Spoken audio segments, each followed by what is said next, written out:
కాసేపట్లో రాష్ట్ర కేబినెట్ భేటీ కానుంది. సీఎం రేవంత్ రెడ్డి అధ్యక్షతన సెక్రటేరియట్లో జరగనున్న మీటింగ్లో కీలక అంశాలపై చర్చించనున్నారు.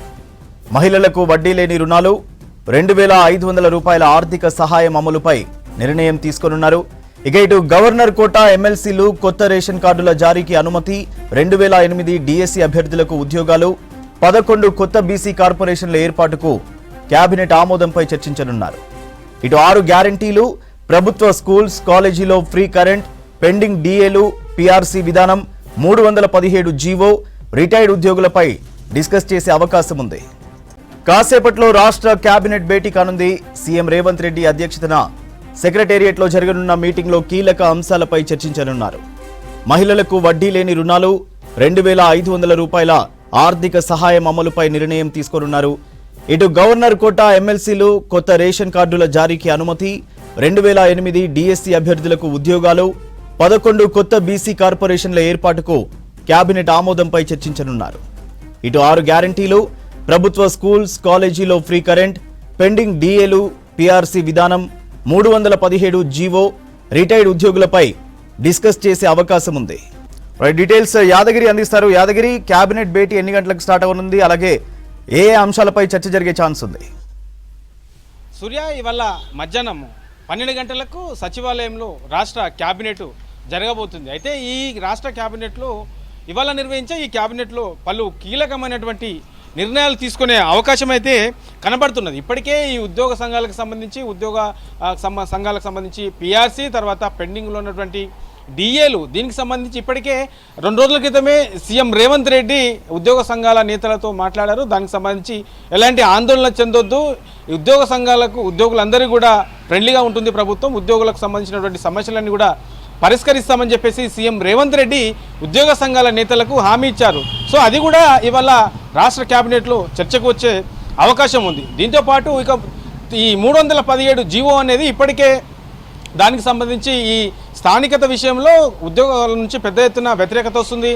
చాలామంది కూడా ఆందోళన చేశారు. అయినా సరే గత ప్రభుత్వం దీన్ని పట్టించుకోలేదు. సో ఈసారి దీనికి సంబంధించి ఈ 317 జీవోకి సంబంధించి కూడా ఈ క్యాబినెట్లో చర్చించే అవకాశం ఉంటుంది. ఎందుకంటే ఆ క్యాబినెట్ సమావేశానికి గంట ముందే దీనికి సంబంధించిన ఏదైతే ఈ సబ్ కమిటీ ఉంటుందో, మంత్రివర్గ సబ్ కమిటీ, దీనికి సంబంధించి ఈ 317 జీవోకి సంబంధించి ఎట్లాంటి ఇబ్బందులు ఎదుర్కొంటున్నారు, ఏం చేస్తే బాగుంటుంది, ఇప్పుడున్నటువంటి సిచ్యువేషన్లో ఉద్యోగుల నుంచి ఎలాంటి ప్రధానమైనటువంటి ఈ డిమాండ్ వస్తుంది అనే దానిపైన ఇవాళ ఈ క్యాబినెట్ సమావేశానికి గంట ముందే వీళ్ళు సమావేశమయ్యారు. సో దీనిపైన కూడా రాష్ట్ర క్యాబినెట్లో చర్చకు వచ్చే అవకాశం కనబడుతుంది. ఇక దీంతోపాటు ఇప్పటివరకు కాంగ్రెస్ ప్రభుత్వం అమలు చేస్తున్నటువంటి ఈ పథకాలు ఏవైతే ఉన్నాయో దానికి సంబంధించి ప్రజల నుంచి ఎట్లాంటి రెస్పాన్స్ ఉంది, సో నిజమైన అర్హులకే ఇస్తామని చెప్పారు కాబట్టి ఈ నిజమైన అర్హులకు పోతున్నాయా లేదా అనే దానిపైన కూడా దీని మీద కూడా చర్చించే అవకాశం ఉంది. ఇక వీటితో పాటు మహిళలకు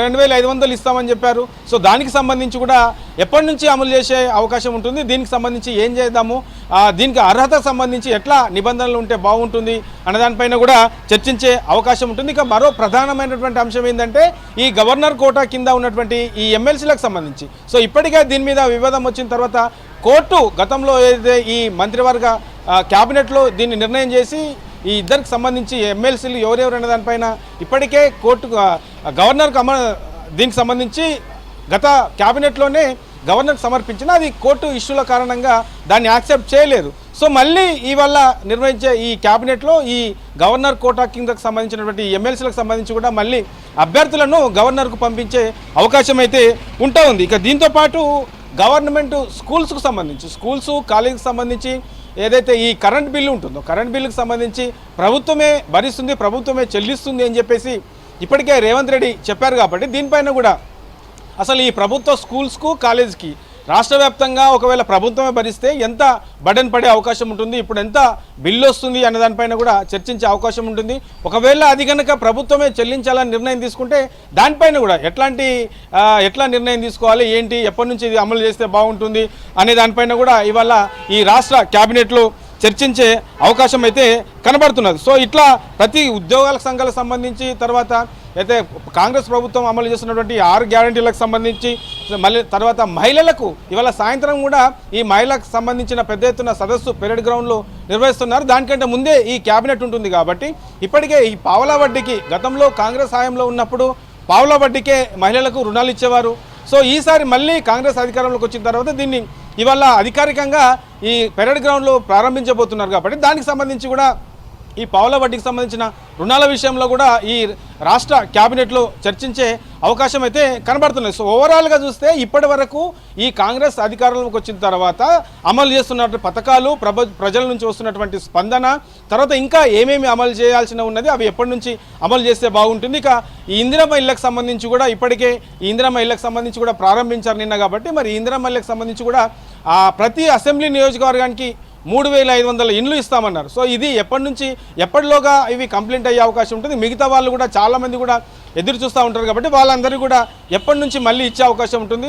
ఓవరాల్గా ఈ ప్రభుత్వం పైన ఈ పథకాలకు సంబంధించి ఎంత బర్డెన్ పడే అవకాశం ఉంటుంది, మిగతా పథకాలు కూడా అమలు చేయాల్సి ఉంది కాబట్టి దానికి సంబంధించి ఈ నిధుల సేకరణ ఏం చేద్దాము, ఎట్లా చేద్దాము అనే దానిపైన ఇవాళ ఈ క్యాబినెట్లో చర్చించే అవకాశం ఉంటుంది. ఇక రైతులకు సంబంధించి ప్రధానంగా ఈ రైతు భరోసా ఇప్పుడు ప్రజెంట్ అయితే రైతు బంధు అని ఇస్తున్నారు.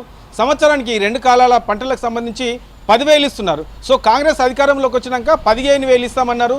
దాంతోపాటు కౌలు రైతులకు కూడా 12,000 ఇస్తామన్నారు. సో వీటికి సంబంధించి ఎంతమంది కౌలు రైతులు అర్హులు ఉంటారు, దాటితో పాటు పట్టాదారులు ఎంతమంది ఉన్నారు, నిజమైనటువంటి సాగు చేసే రైతులు ఎంతమంది ఉన్నారు, దీనికి ఎంత ఖర్చు అవుతుంది, ఎంత బర్డెన్ పడే అవకాశం ఉంటుంది. సో ఓవరాల్గా వీటన్నిటిపైన కూడా చర్చించే అవకాశం ఉంటుంది. ఇక రుణమాఫీకి సంబంధించి కూడా 2 లక్షల రుణమాఫీ చేస్తామన్నారు. దీనికి సంబంధించి కూడా ఎప్పటి నుంచి అమలు చేసే అవకాశం ఉంటుంది, ఏం చేస్తే బాగుంటుంది, దీనికి అయ్యే ఖర్చు ఎంత, ప్రభుత్వం మీద పడే బర్డెన్ ఎంత అనే దానిపైన పూర్తి స్థాయిలో ఇవాళ ఈ ఓవరాల్గా కాంగ్రెస్ అమలు చేసే పథకాలతో పాటు ఇంకా ఇప్పటివరకు అమలు చేసిన పథకాలు, ఇంకా అమలు చేయబోయే పథకాలు, కాంగ్రెస్ ప్రభుత్వం ప్రజలకు ఇంకా ఈ 5 ఏళ్ల కాలంలో ఏమేం చేయబోతుంది, వేటికి ఎక్కువగా ప్రాధాన్యత ఉంటుంది, వేటికి నిధులు ఎక్కువగా కేటాయించుకోవాలనే దానిపైన ప్రధానంగా ఇవాళ నిర్వహించే ఈ క్యాబినెట్లో చర్చించే అవకాశం అయితే ఉంటుంది సూర్య.